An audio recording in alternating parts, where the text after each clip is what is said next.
taga DOH So nga mo kumahimo kini latest update no kining diri sa papanambal ni balay sa Idol diri Batanghir nga mga dili idol maputol.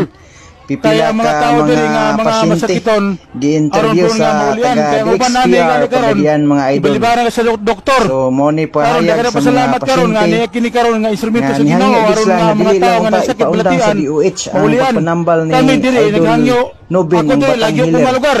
Yabot Kay ko diri. dako gid kay siya Tagalagindingan gikatabang ra ko. sa tawhan diri.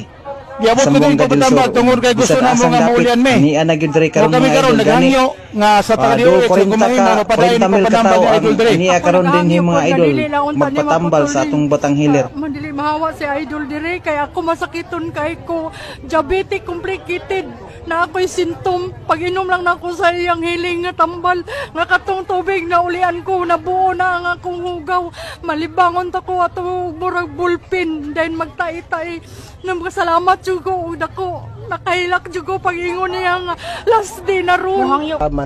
So dili na ko kaya dul sa kadaghan sa nangabot almost 35 to 40,000 ka mga tao ang nangabot karon. Ay manira sa ko nga isa gatos naman po'y maayo nga isa kalibo.